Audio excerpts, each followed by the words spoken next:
This just in, we have a lot to talk about today. We got some exciting news from the PlayStation State of Play, another video game-based TV show, and of course, your weekly new releases. I'm your host Johnny, and welcome back to This Just In Gaming. First, let's go over that State of Play. There was a lot of information to cover from this event, so we're going to do our best to condense it and make sure you are up to date on all things happening with PlayStation. So first, let's talk about some extended looks. We got some extended gameplay for a few previously announced titles. These titles include Forspoken, Ghostwire Tokyo, Gundam Evolution, Gigabash, and Trek to Yomi. All of these titles are scheduled for this year, so be sure to check them out. There was also a new showing for Stranger of Paradise Final Fantasy Origin, along with the announcement that there's a brand new demo available for it right now. Now with all the extended looks out of the way, let's start covering the new game announcements. Starting us off, we have news of Exoprimal, a brand new IP by Capcom. Playing with up to 5 people, you strategize to take down endless hordes of dinosaurs that have appeared in the modern world through a mysterious vortex. Exoprimal is currently set for a 2023 release.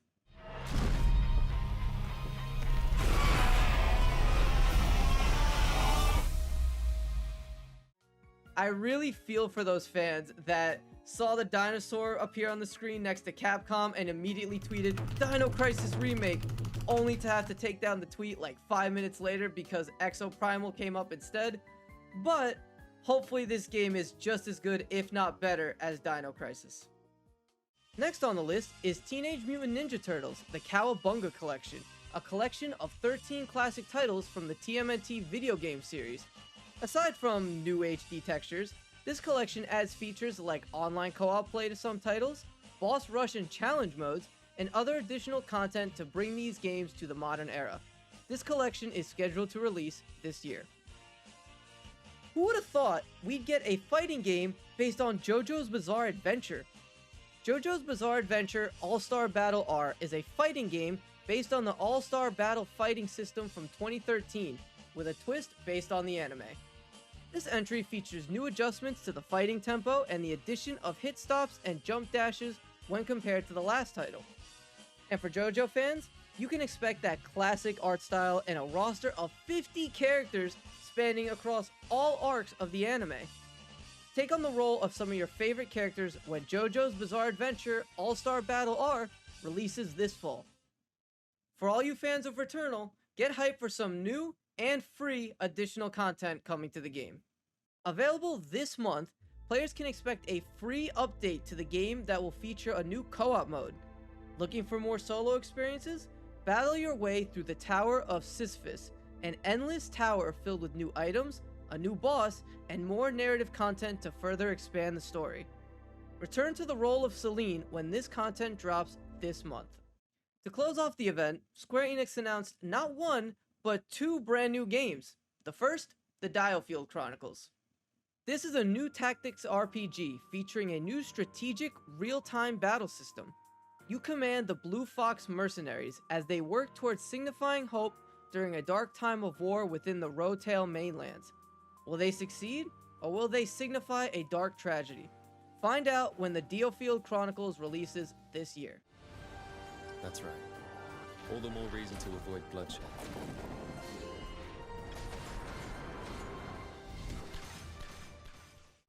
The second game is a new entry in the Valkyrie series, Valkyrie Elysium.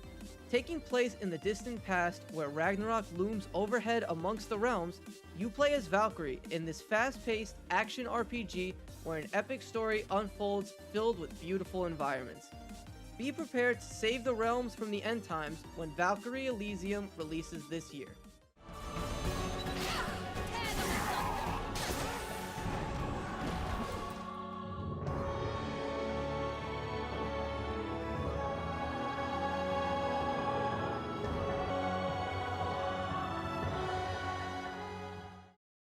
Okay, I know that was a lot to take in, and the show barely just started. But now that the state of play is taken care of, let's jump into some TV news. If Twisted Metal wasn't enough for you last week, you're in luck. It looks like PlayStation is making another TV show based on its properties. This time, God of War. In an article from the site Deadline, their sources claim Prime Video is in negotiations for a live-action adaptation of the series. It will come from creators and executive producers of The Expanse, Mark Fergus and Hawk Ostby, and the Wheel of Time executive producer and showrunner Ralph Judkins, in collaboration with Sony Pictures Television and PlayStation Productions. Representatives from both Sony and Amazon did not comment on the rumor. On the Sony side, we know that this is a pattern. Like we said, last week we were talking about Twisted Metal. On the Amazon side, we know that they're already making a huge push in this department.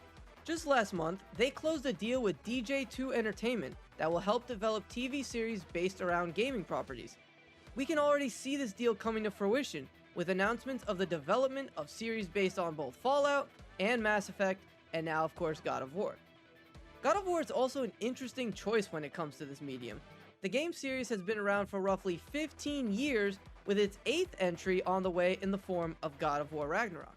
With this game currently scheduled for this year with no concrete release date, we can only assume that we'll get confirmation of the show's development once we hear more information about Ragnarok. Forspoken is getting delayed. This announcement comes in the form of a tweet by the official Forspoken Twitter account stating that the game will be pushed out by 5 months, from the original May 24th release date all the way to October 11th. The reason for this delay? They want more time to polish the game, making sure that Frey's journey is one that fans can experience in the best way possible. Even though this announcement is a bummer to some, delaying a game is always the best option, especially with a new IP. Square Enix wants to make sure that they hit the ground running with Forspoken to make it the best it possibly can be. That way on launch, fans can enjoy it for what it is and not focus on what it could have been. Plus, I think after developers saw the outrage that stemmed from the release of games like Cyberpunk 2077, I'm willing to bet they're playing it way more safely, and I really don't blame them. Okay, that is all for the news this week. I think now's a good time to take a breather and get into our new releases. So for this week, we're going to change things up a little bit. We have 3 games to talk about here. 2 of them require a bit of explanation to make sure you're getting your money's worth. So, instead of doing our review recaps, we're going to make sure you have all the possible information you need before making your purchase. So let's jump right into it. Persona 4 Arena Ultimax is back and is making its way to modern consoles.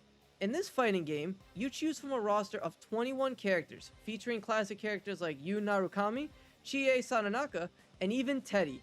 Continue the story of Persona 4 in the game's story mode, or fight your friends in the game's online player matches instead, as the fight moves beyond the TV and into the real world.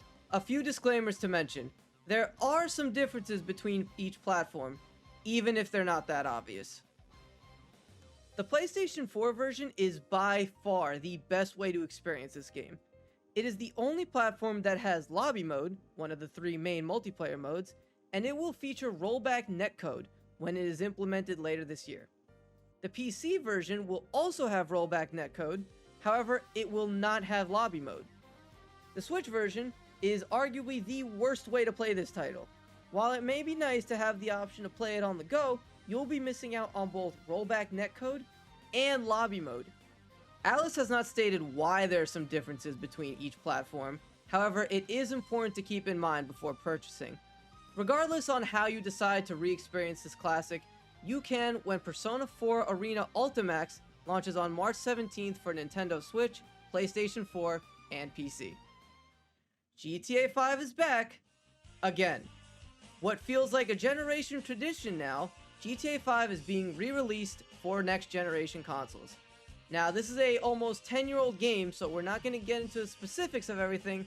However, since it is a generation upgrade, we're going to talk about performance updates and pricing options. In what has become a staple of next-gen upgrades, we have performance options. First up, Fidelity Mode. In this mode, the game will focus on giving the highest visual quality while targeting 30 frames per second. For PlayStation 5 and Xbox Series X, you'll get native 4K resolution with ray tracing enabled. For Xbox Series S, you'll get an upscaled 4K resolution. Next up, Performance Mode. This mode is for those who want the most responsive gameplay, targeting 60 frames per second. For PlayStation 5 and Xbox Series X, you'll get an upscaled 4K resolution. For Xbox Series S, you'll get a native 1080p resolution. Finally, my favorite, Performance RT mode. This option is exclusive to PlayStation 5 and Xbox Series X and serves as the best of both worlds between fidelity and performance mode. You'll receive an upscaled 4K resolution with ray tracing enabled and targets 60 frames per second.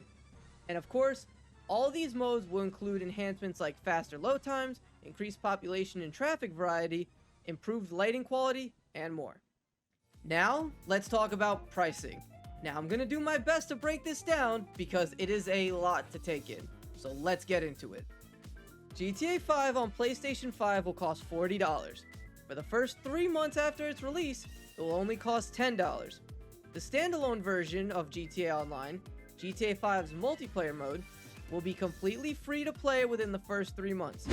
However, after the 3 months, it will cost $20. It should be noted that if you download it within that time frame, you will be able to keep it permanently, even after the 3 months are up. GTA 5 on Xbox Series S and X will also cost $40. However, for the first 3 months, it will cost $20. Yes, the sale is different on Xbox consoles, for some reason. GTA Online will also not be free on Xbox consoles, but will be on sale for the first 3 months at $10, and then after that, it will be $20. Goodness gracious. Okay, are you still with me? I know that was a lot of information to throw at you all at once. If you decide that you want to jump back into GTA 5 for the next generation, you can when it launches on March 15th for PlayStation 5 and Series X and S. Lastly, we have Stranger of Paradise Final Fantasy Origin. Finally, a game that doesn't require a super detailed explanation. It's time to kill chaos in Stranger of Paradise Final Fantasy Origin. In this spin-off of the Final Fantasy series, you play as Jack and his allies as they open the gates of the Chaos Shrine with one goal in mind: to defeat chaos. Even with their journey, doubt still remains. Are these characters truly the warriors of light? Fight through enemies with a deep and varied combat system as you unlock new weapons, attacks, and upgrades throughout the game in Final Fantasy fashion. This time around, equipment not only changes your stats, but changes your style as well. So customize your character in any way you want to fill both your fashion and gameplay needs. Finally, use your spells outside of combat to explore new pathways, clear obstacles, and reveal hidden items that will help you on your journey. Get ready to take down chaos when Stranger of Paradise Final Fantasy Origin launches on March 18th for PlayStation 4 and 5, Xbox Series S and X, Xbox One, and PC. And that's it for the week. There was a lot of news to cover, so I hope we broke it down as best as we possibly could. What was your favorite announcement from the PlayStation State of Play? Or are you going to be picking up GTA for the 4th time now? Let us know in the comments down below. Make sure to like and share the video with your friends, and we'll see you guys next week.